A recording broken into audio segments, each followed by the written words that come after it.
Okay, let's do it. Let's do it. So welcome everybody. And I'm really excited about today because this is a topic that I think is very, very important to discuss and has a lot of layers to it as well. And it can be a sensitive conversation, but a topic that I think we need to start talking more about openly with each other in the workplace and with our friends and family as well. So this is being man enough to be yourself, how positive masculinity can change the world. And I'm fully aware that's a very, very big title. that is massive. I think it can probably evoke a lot of emotions. So I'll be really interested to know what you expect from this session. So please use the chat box and drop in there. What are you expecting to hear today? What made you come? And why are you here? And what do you want to get out of it? This is going to be a very interactive session. The talks that I do, it's not one-sided. I'm going to need you to help me in bits. There's going to be a Q&A section towards the last 15 or 20 minutes. So the Q&A box, please do drop any questions in the Q&A box. But also, as we go throughout, there's going to be some Slido interaction as well. So there's a Slido code, which I'll give to you in a second. And please use that on your phones or on your laptops. Go on slido.com and input into some of the word clouds and some of the discussions we're going to have. So this is very much a discussion, very much a conversation. And I want you to kind of help us to talk about some of the things and demystify some of the concepts that we're going to talk about. So being man enough to be yourself, how positive masculinity can change the world. And for me, I feel like I need to start this session with a point around openness and asking you to, please be open, please come with an open mind. Please be kind to each other, to me, to yourself. And, with the mindset of learning and with the mindset of growth. I think that is really important because some of the topics we're going to be talking about today can be quite challenging. I'm sure for a lot of you, they're topics that you probably talk about all the time. Maybe for some, they're topics that are quite new. So really, leading with love and leading with openness is really, really important. I think the other thing to say is that when I'm talking about positive masculinity, I'm very much someone who is on a journey myself. I am by no means perfect, and I am learning and I'm growing, and I'm talking from a perspective of the things that I have seen and the things that I have learned and experienced, both personally and professionally doing my job too. Okay, so I did mention there's going to be some Slido interaction. So slido.com, the code for today is 227976. That's 227976. I'll give that to you again later on. But as we go on, please do interact and help me out. I need your help, okay? So help me out with this. So positive masculinity, what does it mean? I think first of all, it's important for me to talk about who I am and where I've come from, literally, and how I've got here today to talk to you about this topic. So I grew up in Wembley, quite near the stadium. And that's a picture of the old Wembley Stadium there. My parents came over in the 60s. They came over from the Caribbean. There's two flags there. Brownie points for anyone who can guess where those flags, where they're from, what they represent. But they came over from the Caribbean in the 60s. And my dad always tells me this story that he was going to get his papers, and he was, he went to his local shopping center market. And when he was doing his paperwork, he heard some screams on the radio and some shouting on the radio. And he wasn't quite sure what it was, but it sounded like excitement. So he asked the person whose radio it was, like, what's going on? And they said that, it was the World Cup. It was England winning the World Cup in 1966. And just so has it that after a week or so, a few days, he took the journey over here and moved next to that very stadium in Wembley. And that's where me and my sister were brought up, in Wembley in Northwest London. And I'm a QPR fan. I got a picture of, I don't know if you know him, Trevor Sinclair, scoring a very famous overhead kick. I'm a QPR fan and we haven't had much success, so I haven't been to that old Wembley. But I'm lucky enough now through my work to actually work with Queen's Park Rangers on sessions around dads and mental health and masculinity. And so growing up for me, hard work was a given. And I've got a picture of a little boy doing a paper round. Clearly that's not me, obviously. But, hard work was a given in our household. that was what we had to do. Regardless of the results, we had to make sure that we were working very hard. And I really, really appreciate my parents for instilling that work ethic in me. And when I look back, I had quite a traditional upbringing, a very good upbringing from a loving home. And my parents did all they could to make sure that me and my sister had opportunities that they didn't have. And that's served me so well. And when I also look back as well around the time when I was growing up, when we're thinking about, young boys and we're talking about masculinity, and I look back and think there was times when I was growing up where I definitely wasn't in a place where I was completely being myself. And I think growing up in the environment I did, it's very easy to kind of be led by other people, kind of feel like you have to follow people and you can't completely be yourself. And when I'm talking about that title, being man enough to be yourself, and I talk about me being on my own journey, I can definitely see when I was a younger teenager that me not being myself and not saying, actually, I don't want to do certain things, or I do want to do this, can and did get me in some quite serious trouble. And I think it's so important that we look at how we enable and empower, especially our young people and our young boys, to really lean into who they are and not feel like they should have to follow the trend or follow the crowd or the in crowd. And that's really, really important. So for me, growing up, I went to university in Roehampton. I was in a band with my wife in my 20s, and I got married when I was 30, and we had our only child, say first, when I was 32. And for us, I was ready for parenting. It was something that was on my mind. I was ready. And for us, having our daughter, the pregnancy was fairly smooth as pregnancies goes, I should say. But the birth was very difficult. The birth was very difficult, very traumatic, actually. When my daughter was born, she wasn't very well. She wasn't breathing, and they had to resuscitate her, and she was very grey. And at the same time, my wife was losing a lot of blood as well. And it was a real moment for me, I guess, where I felt like a child again in terms of feeling helpless and feeling like I'm not in control. And I'm very obviously concerned and worried about my family. And at that moment, there's loads of doctors in the room working on my wife and her blood loss and resuscitating my daughter. And we actually spent 10 days in the hospital, going back to and from special care. And in those moments, it was, easily some of the most difficult parts of my life. And after that, I ended up, luckily my daughter was okay, and she is a healthy 6-year-old now, and we were able to go home. But what happened is that a lot of the paternity leave I had was used up, obviously, in the hospital. We get 2 weeks statutory paternity leave from the government, and that was all pretty much used up in the hospital. So going home into a very busy job, all the demands that come with being a new parent and a new father as well, it meant that over the coming months and the year, that I was diagnosed with PTSD. And at the time, I didn't know what PTSD was. I thought it was something that just happened to war veterans. I didn't know that this was something that could be experienced from witnessing going through a traumatic birth experience. But now I know that actually it's quite commonplace. And I was having nightmares and flashbacks and feeling very isolated, not being myself. And I was diagnosed by a birth specialist.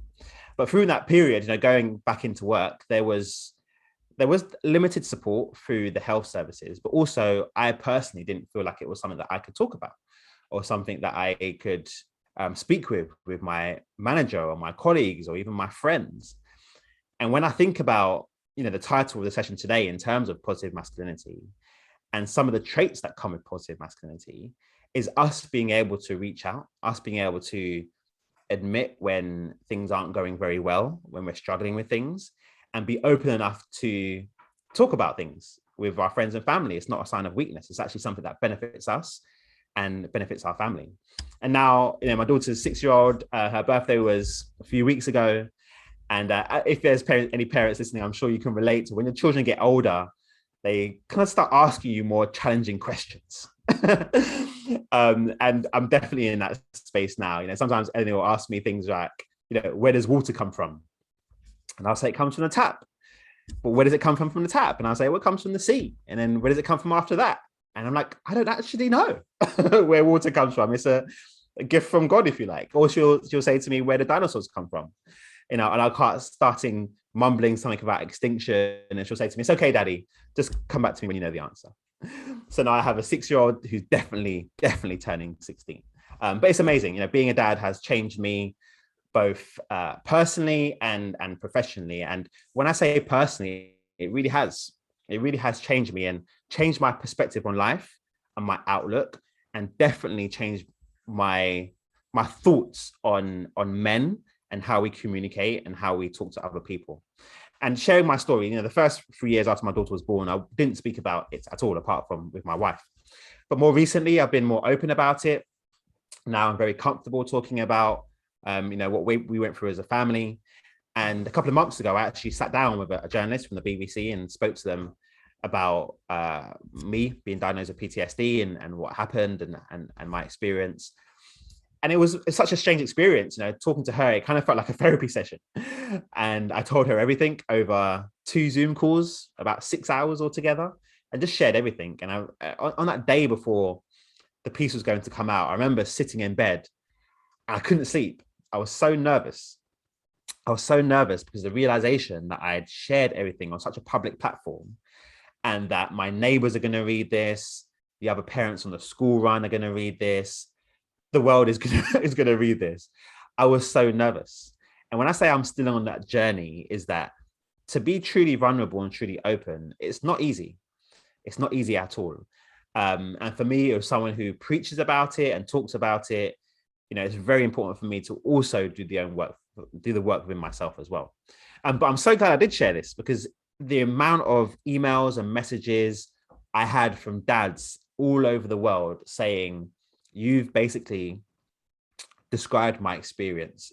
People were saying that the exact story that I told could have been their story down to the T, and they were sending me pages and pages of emails, and ultimately saying this is the first time that they've explained this to anyone, not their parents, not their partner, not their friends. This is the first time they have told anyone at all. And that was really special. And that kind of confirmed to me that actually us sharing, it's important, it's necessary, and we need to do it more. And actually it was read millions of times. It was one of the most read articles on the website that day. I think it was read a couple of million times in just a few days. And I think it just resonated with so many people. And through my experience, both in the corporate world, I've been a D&I leader working in various different departments in the civil service, and my personal experience, I've really become very interested in how we communicate as men, very interested in fatherhood, in mental health and masculinity. And that's really driven my work now. And I've dedicated my life's work to open conversations around men's mental health and around fatherhood. And I'm lucky enough to do that in various different ways now. I've been professionally the head of D&I delivery at the Treasury. I've been a head of race equality in DEFRA. I am here primarily because I have a platform called Music Football Fatherhood, which is all about open conversations about being a dad. And we do that through content and community. We have a podcast. We have a very successful blog with hundreds of articles on there. We host sessions with football clubs called Extra Time. We host online sessions with dads called The Lodge as well. I'm very involved in how we support working parents. I've been involved in Equalise research by the Bins in the Community, which is a real seminal piece of research in 2018. Really, really important piece of research. Definitely guarantee and recommend you read that. I've been lucky enough to be awarded by the United Nations and a proud recipient of the He for She Award. I do lots of engaging dads talks where I go to companies and speak to them about how they can support working dads, men's mental health, masculinity in the workplace. I'm a writer for various different publications like The Telegraph and The Independent. And that work for me has all culminated in our new book called Dad, which is a real deeply moving collection of stories from 20 different fathers from different backgrounds in terms of race, sexuality, age, location in the UK. But what bonds these dads together is that they are sharing their stories from such a vulnerable and open space. And we talk about positive masculinity, and we talk about the impact that we can do and how we can change the world. I'm so proud of these dads because they are all men who have come forward and they have shared their stories in such an open way. It's amazing how they have been so vulnerable, and it's already changing perspectives and changing the world in terms of how we view men and how we view dads. And through my work now, I've seen the power of positive masculinity. And just a couple of weeks ago, we did this session with Queen's Park Rangers. They gave us their stadium for the day, which was amazing. I told you I'm a QPR fan, so it was a big day for me. But we got men together and we had conversations about mental health, and we had conversations about masculinity and around being a man in 2021. And I've seen firsthand how this can transform the lives of their lives, and also the lives of their families, just by being open, having conversations and talking about their experiences and how they're feeling and what it is like to be a man now in 2021. So I want you to do, I said, this is an interactive session. So I need your help. I need you to help me to think about what are the challenges for men in 2021. So go to slido.com and the code is 227976. So go in there, you can type in a sentence, you can type a few words, but what do you think are the challenges for men in 2021? I want you to think about yourself. What do you find your challenges are? Maybe you can talk from the perspective of your friends or your partner or your work colleagues. What do you think? What do you see as being some of the difficult things that men are dealing with? What are their challenges? Okay, we've got one. This is a good start. So there's 11 of you on the call. So hopefully we want to get some more and you can all participate. So thank you so much. This is good. We've got some input here. So work-life balance, definitely. Mental health stigma, being manly enough. Yes. Toxic masculinity, of course. We're going to definitely talk a little bit more about toxic masculinity. Let's get a few more. What do you think are the challenges for men in 2021? But I definitely hear the work-life balance issue. I think there's a lot of people now who feel that pressure to earn lots of money. They feel that pressure to be senior and successful in their jobs.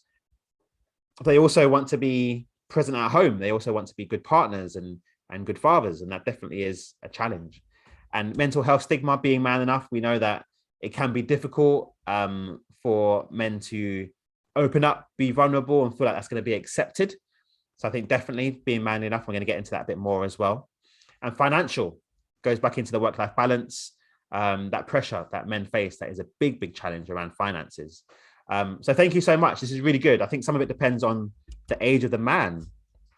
That is true. Definitely true. That is true. And let's get into that a bit more as well. How the roles of men have changed. This is fantastic. Thank you so much. It's always a relief when people are going to participate. So thank you so much for coming in and having your say. Having healthy role models of a modern man, definitely as well. These are all really good. Thank you so much, everyone. It's really good to hear your views. How to talk to your son about feminist issues. Yes. Amazing contributions here. Not feeling like you are needed. Really powerful inputs. Thanks so much. Really, really powerful. And I can resonate with all of those. And we're going to talk a little bit more about those. So not feeling like you are needed. How to talk to your son about feminist issues. Having healthy role models as a modern man. How the role of men have changed. Really, really good. Thank you so much. So we're going to get into each of those a little bit more, actually. And overall, for a long time, we have had gender-based roles which put a lot of pressure on men to live up to certain expectations. And I think this is when we're thinking about positive masculinity and what is the role of a man, what is the role of a woman. There have been, for years, for centuries, ideas about what it is to be a man. And for a lot of men, those ideas don't suit who they are as a person. It doesn't align with who those people are. And so trying to fit into a box can mean that you have pressure on yourself to live up to these expectations. And trying to live up to those expectations can be very damaging on us. Very, very damaging on us. And toxic masculinity is a result of a set of strict rules of what a man should be. That's a quote from Psychology Today. And we're going to get into that term, toxic masculinity. When I talk about that, I think the word itself can be quite loaded. It can mean that people get defensive. I think people can internalize that quite a lot. People can see blame around that word. But what I want to talk about is beyond that term, what are we actually talking about? What does that term mean in terms of behavior, in terms of action? So let's get into that a little bit more. But I want your help with that. What words come to mind when you think about toxic masculinity? So slido.com 227-976. What words come to mind when you think about toxic masculinity? And I love these Slidos. It gives me a chance to have a drink of my tea. So what words come to mind when you think about toxic masculinity? Okay, controlling. What else? Aggression. Said too often in the media and it takes away its meaning. That's very interesting. I think I agree with that actually as well. I think the word, there's not enough conversation about what the word actually means, and sometimes it can be thrown around. I'm feeling the pressure to be strong, yes.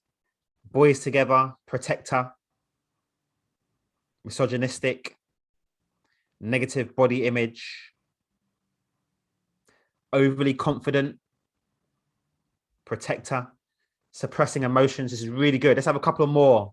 The way that Slido works is that the popular words are bigger. So the ones that we see come in big, they're the ones that people are really thinking resonate. Lack of sensitivity, enforcer, really, really good. Let's get a couple more. I'm loving this. I love the word clouds. It's like seeing all our brains together and we can see what we're all thinking. So thanks so much for taking part in this. Lacking empathy. Okay, suppressing emotions seems to be very popular. That's what we think is one of the main words that come to mind when we think about toxic masculinity. Let's get a couple more. Okay, being a black man, interesting. I think there's definitely ideas around cultures and different races as well. There's definitely ideas about what come with that as well. Okay, little emotional intelligence. Really, really powerful. Really, really emotive words. Thank you so much. Okay. Anti-feminist. A lot of emotive words. So what words come to mind when we think about toxic masculinity? I think these are all very, very valid and they resonate. And thank you so much for inputting. Maybe you want to take a picture of this screen. I'll leave it up for a second or so. But let's get a little bit more into what do we mean around toxic masculinity? What are the behaviors and what are the actions? And I think you've all summarized it really, really well there. And I'm going to go into a little bit more in more detail. So thanks so much. Take a picture if you need to. But what is toxic masculinity? I think it is around suffering physical and emotional pain in silence. These are the rules. A lot of us know that we don't go to the doctors. A lot of men don't go to the doctors when they feel a pain in their body. Women are much more likely to seek help physically and mentally and emotionally too. And that pressure that we can't express ourselves when we're going through pain is very, very real. That's one of the rules of toxic masculinity. Always wants to win, whether in sports, work, relationships, or sex. Having that ultra competitive edge is definitely one of the rules of toxic masculinity. I mean, for me, I'm a competitive person. And I have to always think about what is the line between being competitive and being, when that goes over too much and you always want to win, and that can be very, very damaging. Not depending on anyone else, asking for help is weak. We know that's one of the rules. A lot of men don't feel like they can seek community, that they can ask for help when they need it. It kind of links into going to the doctors. It links into the emotional support. It's why through the NHS, a lot of the referrals around mental health are largely women. I think it's around 60% or so, or 67, 70%. Only having emotions of bravery and anger, not allowing ourselves to have that full range of emotions. And I always talk about the human experience. Being human, myself, I've had some amazing highs, awards, whatever it is, football matches, amazing highs. But at the same time, being human, we're going to experience loss. We're going to experience rejection. It's just the human experience. We can't escape that. And I think for us, we need to understand that as men, we're going to experience those emotions and those life circumstances. And that actually we're allowed to have a range of emotions, not just anger and bravery and aggression, but also sadness. We're allowed to experience that. That's normal. And we have to embrace that. And always wants to be the main breadwinner and the provider. The notion that caring is for women. That's a toxic masculinity. That's a rule that we always have to be the main breadwinner. And I think we need to look at that. What does that mean? What does that manifest? And that the way things are working for anybody. Patriarchy is damaging to everyone, men, women, and children. And we need systemic change. But also, we need individual change. And this session today is very much about the individual. It's very much about all you and myself and everyone, all of us, thinking about what is it that we can do to move forward, to look at toxic masculinity, to recognize it, and to think about how can we move through that to a more positive masculinity within ourselves and also within our friends and family, in our workplaces as well. What can we do to change the world? I'm very much a person who believes that we have immense power within ourselves. And we look at society sometimes as a separate thing, as something else that everyone else is in charge of. It's someone else's problem to fix. But actually, all of us are society. So all of us are the solution to a lot of the problems in the world. And we can very much do something in our sphere of influence, in our family, in our work colleagues, in that space. We can make a massive difference there. So how can we move towards positive masculinity? And what does it mean? Positive masculinity for me is being a man enough to be yourself. And when I talk about my own experience, that means when I was growing up as a teenager, it means being myself and not getting involved in some of the wrong crowd and doing things that I shouldn't have done for pressure of wanting to fit in. It means when I was struggling with PTSD as a new dad, it means being open enough to talk about what I am going through, what I'm experiencing in that moment, and not feeling like those rules of toxic masculinity mean that I can't open up, that I can't seek help, that I can't talk to my friends and family and my manager, and I can't have those workplace adjustments that I need. I can't go to the NHS. Positive masculinity for me is all those things. And I think there's probably examples that you can think of, whether that's yourself or your friends and family, about how do we encourage ourselves and the people around us to be man enough to be ourselves. And it kind of sounds like it's easy, but it can be quite difficult because it can be sometimes going against the norm. You know, the work I do now is untraditional. I do this every day. I go around talking about men's mental health. I talk about fatherhood. I talk about masculinity. And it's definitely not something that is a traditional job role. And when I'm talking to people about what I do, if it's in the school run or people that I meet at parties or whatever, I'm never quite sure how they're going to respond, you know, because it's not a job that you would normally think is a traditional manly job. But I am very, very comfortable now in the work I do. I understand the purpose. I think it's my calling and my gift. And that overrides any kind of little bit of embarrassment or a little bit of second guessing that I might have.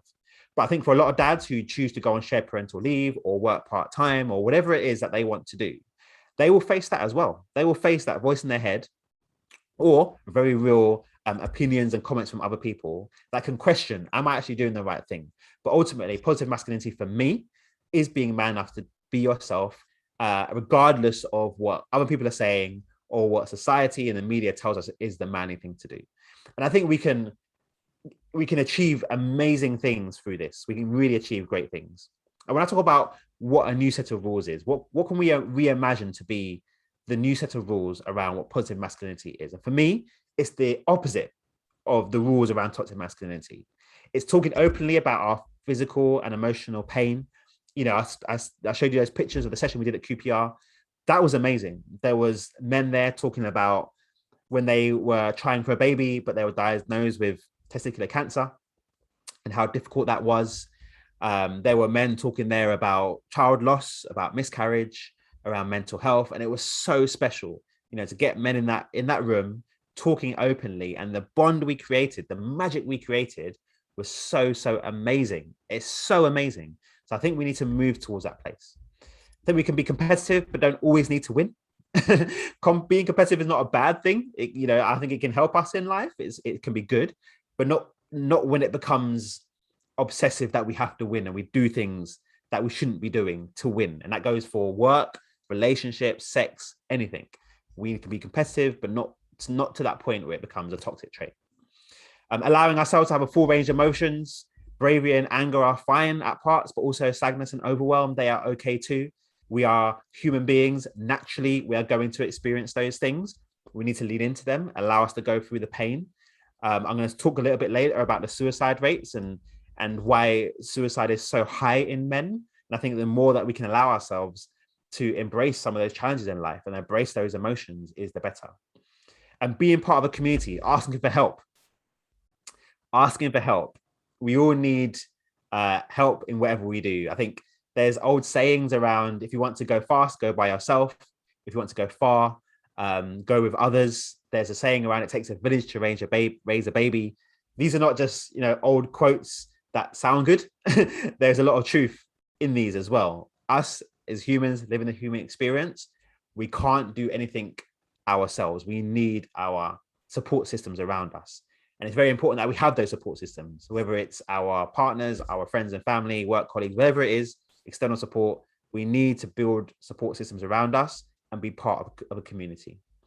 And sharing, caring, and earning responsibilities. There are so many dads now. I'm so happy now that there's a different perspective on fatherhood, that now that some men, a lot of men have caring traits within them. They are sometimes out of their partnership, they are the more caring. They are naturally the ones that want to do more of the childcare and the child rearing, and that is fine. And we need to make sure that it's okay for those men to do that. We know that the take up of shared parental leave is very low. It's only around 4 or 5% of all the eligible couples in the UK have taken shared parental leave. And largely a lot of that is to do with financial reasons, but largely it's to do with that concept that the man has to be the breadwinner and the mother has to be the carer. And actually allowing ourselves to be ourselves and do what we want as a family means that we're going to be more happy. Our children are going to see more of us. It means our partners can go and be successful in their careers, and the pressure that is on us reduces. So it's only a good thing that we can allow more men to be themselves and make decisions that work for their families. So when we were doing the Slido, one of the questions and one of the comments around challenges and toxic masculinity was around how we parent and how we raise our children. And it's a really interesting topic. I think when we're looking at solutions for gender equality, for mental health, for suicide rates, there's work that we can, of course, do within ourselves, but a lot of that work has to be for the next generation. We have to start now with our children and with our boys about how do we raise boys who are able to practice and embody and live a lot of those traits that I was talking about when we're looking at positive masculinity. How do we raise our young boys to be men that are going to want to be part of communities? How do we raise our young boys to be men who are open about their emotions? How do we raise boys who grow up to be dads who, if they want to be the main carer, they can be? How do we raise our boys to grow up and want to seek help when they need to? This all starts when our sons are young. And there's so much work I think that we can do to help them. And sometimes when we thinking about gender equality and parenting, we tend to look at young girls and tend to tell girls that they can do anything that they want to do and for them to be strong. And, we focus on that element. I'm not saying we shouldn't do that. We definitely should. I do it with my own daughter. She's the only girl at her after school football club, literally the only girl. And it's so funny because when she walks out, I'm going to pick her up, I can see all the other parents like smiling at her and they're surprised to see her. And I think it's amazing. But we do that with our girls, and that's good. We also need to do the same with our boys. We need to allow our boys to know that they can be themselves. They can experience a full range of emotions. They can do things that maybe are traditionally for girls, like gymnastics or whatever, dance, those kind of things. And we can talk to them in a way where we want them to open up to us and be in touch with who they are. And when we can do that from a young age, hopefully we'll get to the point where they grow up and they can help to be they can be part of a better society. And I think it's, raising the next generation of men. That's what we're doing. Whether you're a parent or not, you are raising the next generation of men through your godchildren, through your nieces and nephews, for your friends' children, through the work you do in terms of policy, whatever it is. We are all part of raising the next generation of men and letting them know that it's okay to feel scared, to feel sad, ashamed, lonely, angry, upset. This is just a human emotion. Those emotions aren't gendered. Those emotions are just part of being in the human flesh. It's completely natural. So we need to allow our boys to not suppress those and actually accept them as things that they're going to experience, and that's completely fine. And I like that quote at the bottom. Everybody feels that way sometimes. We don't like it, but it doesn't make us weak. It actually makes us human, and it helps to talk about it. So we really need to think about that. Think about how can we raise the next generation of men. So the title of the session was Positive Masculinity, How It Can Change the World. And the question I have for you now, which I need some help on, is what can be achieved through positive masculinity? What are the things that can happen? What is the things that will change? How can positive masculinity and men having those traits I talked about, how can that make a difference in the world? What is the impact? What can be achieved through positive masculinity? So please help me out. Slido.com 227976. What do you think? What are the outcomes? What's going to change? What's going to be the difference through this?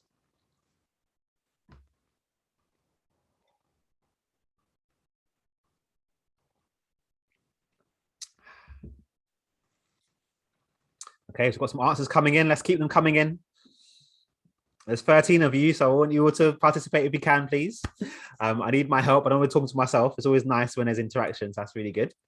Okay, men taking on caring responsibilities, freedom to explore. Yes, important one. Freedom to explore, live a wholeful life. Respect between genders, absolutely. Gender equality, yes, in all forms, gender equality. And it's a really important point that as well, because I think, you know, when I do this work, it's around how do we make it better for everyone? How do we make sure we are in a society that's better for everybody? And I think through this work, we can achieve that. Allies in society, yes. Improvement in male health, certainly. Fulfillment, mutual support, harmony, totally, yes. Let's take a few more.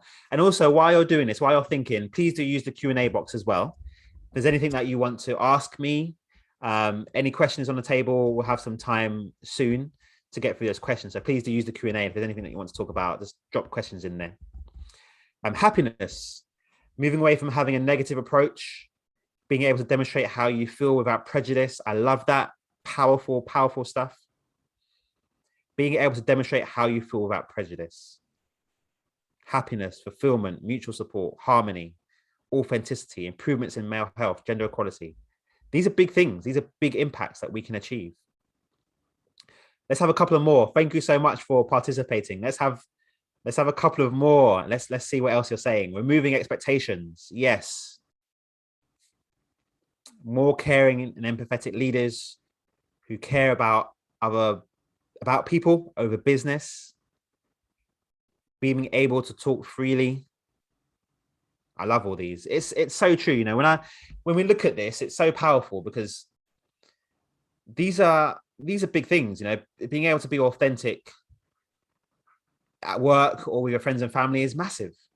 You know, having to feel like you have to be someone else, having to feel like you have to talk about things that you're not interested in, or do things that you don't want to do.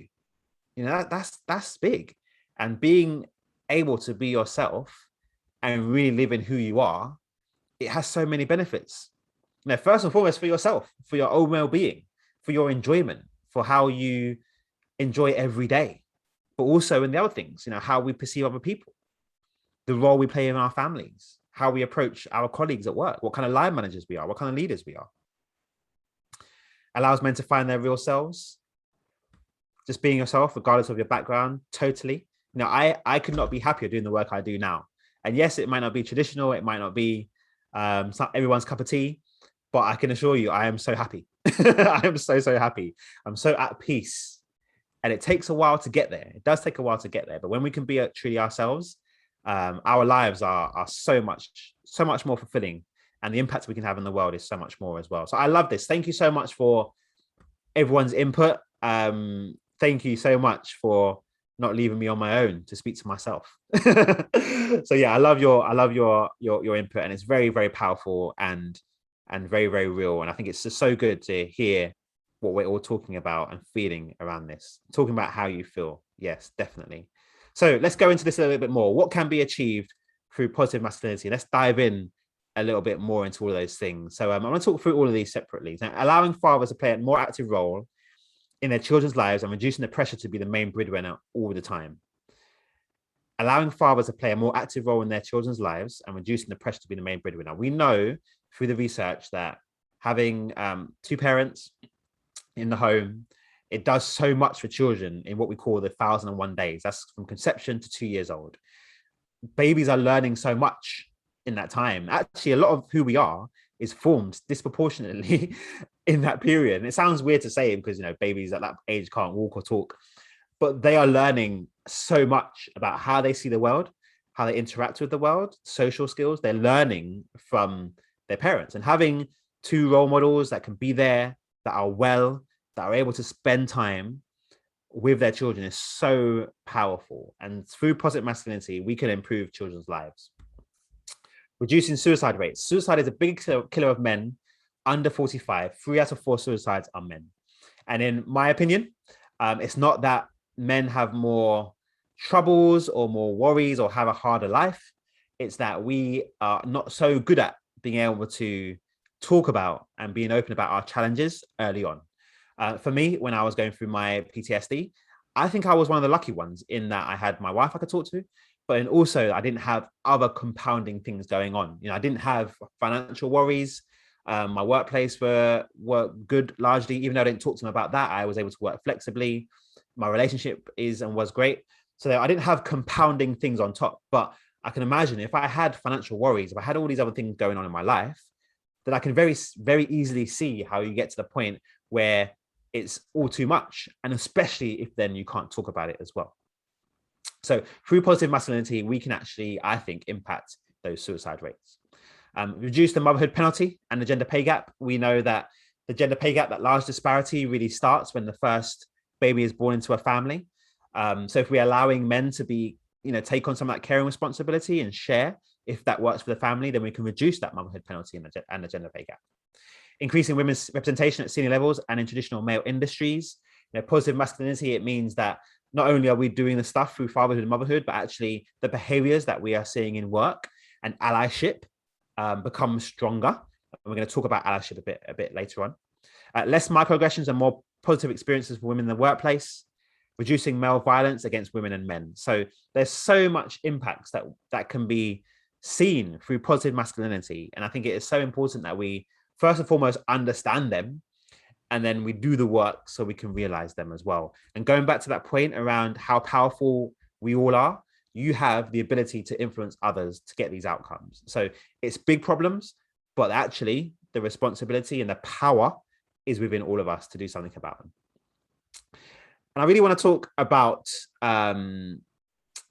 And I just want to talk to you about allyship. And I think positive masculinity, when we are practicing that, allyship is something that we live in. And I think it's really important to think about allyship and think about some practical examples of allyship and what does it look like. And for me, an ally means being aware of your privilege. It means understanding dynamics, and it means doing what you can and being vocal to use your power and your voice to help the people and the women and the people around you in your workplace to make sure you have an equal workplace and an equal society where everyone has equity, there's diversity, and there's true inclusion as well.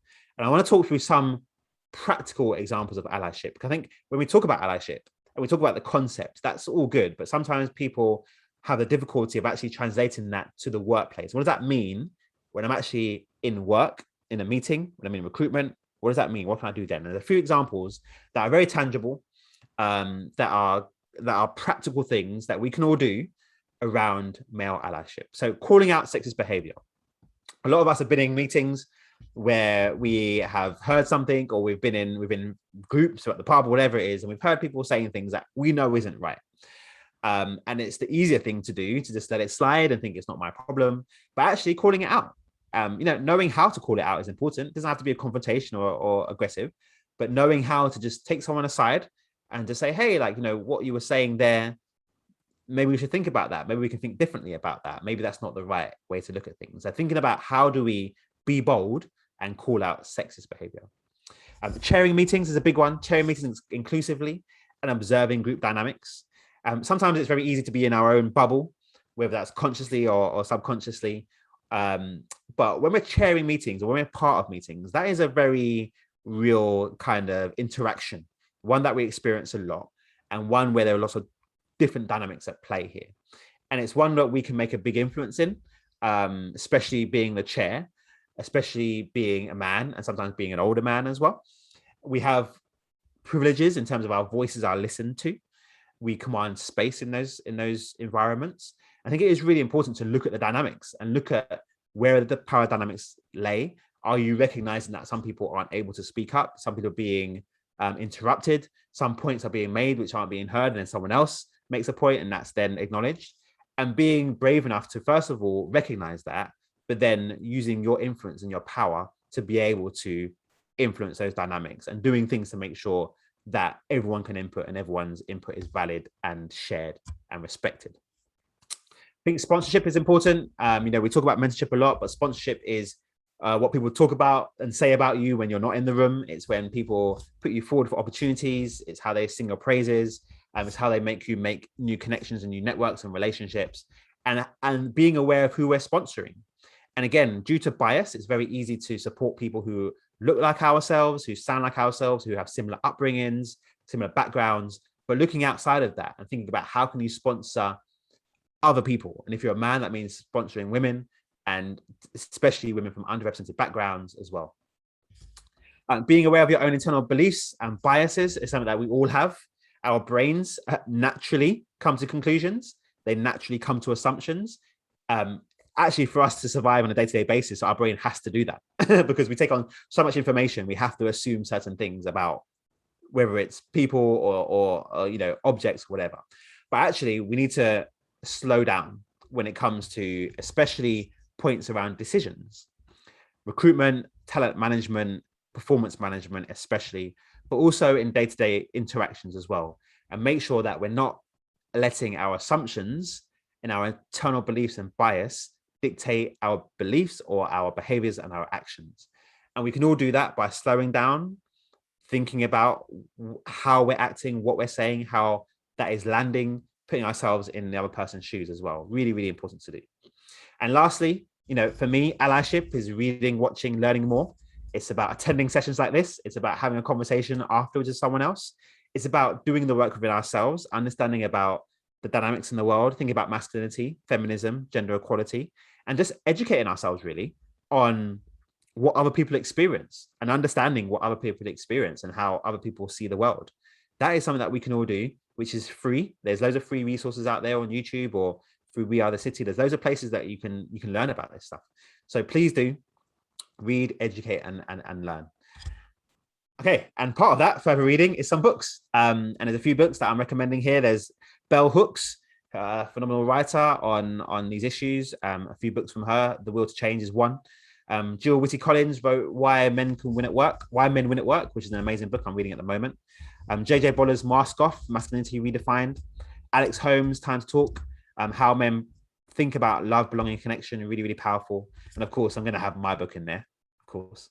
Dad, Untold Stories of Fatherhood, Love, Mental Health, and Masculinity. So all books that you can read, which will help, process some of the things we've spoken about today and increase your understanding as well. So I want to give a massive thank you. This has been great. I've loved it. I hope you have too. If there is any Q&A, I can't see any questions in there, but you've probably got a couple more minutes to ask anything if you want to while I do the outro.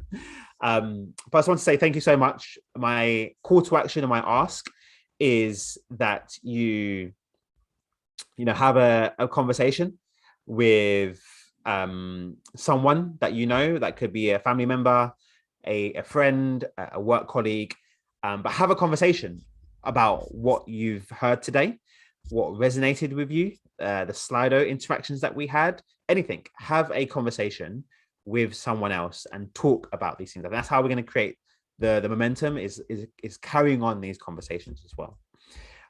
So if you'd like to get in contact with me, I'm on LinkedIn, Elliott Rae.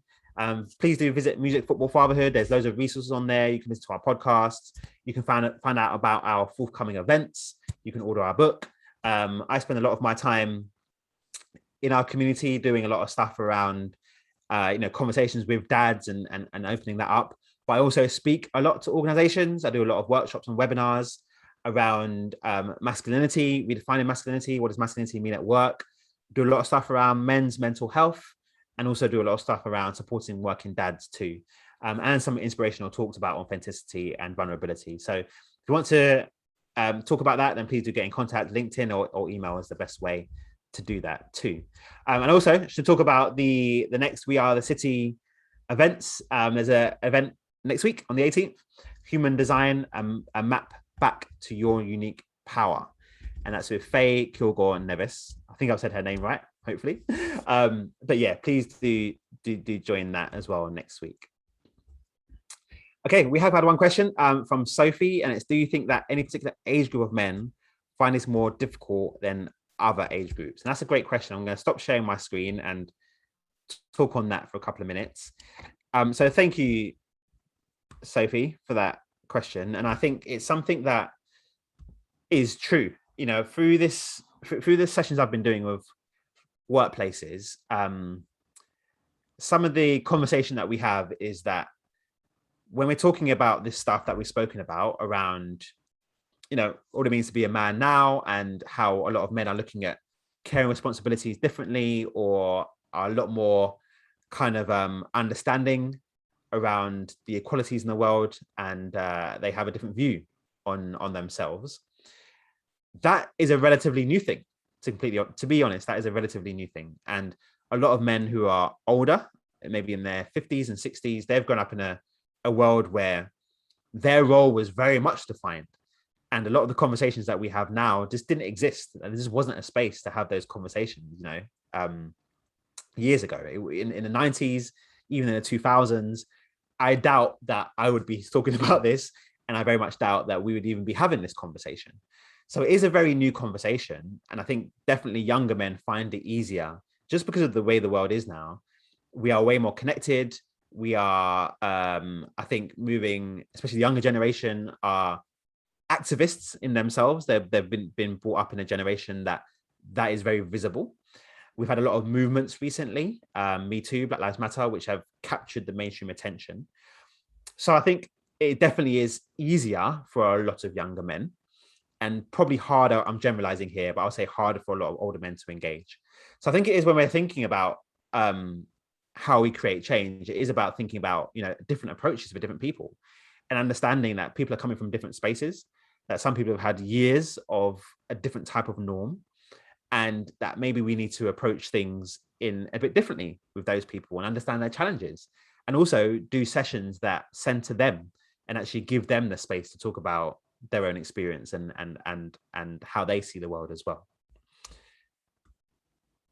So I hope that answers your question. Let me know if not. But thank you, everyone. This has been really interesting, and I've really enjoyed it. And thank you so much for participating in the Slido. I thought that was great. I thought we had some really powerful contributions there. And I hope you've taken something. And, you know, I'll just reiterate what I've said in terms of the power is within you. And please do have a conversation. And please do go forth and, you know, be part of the change.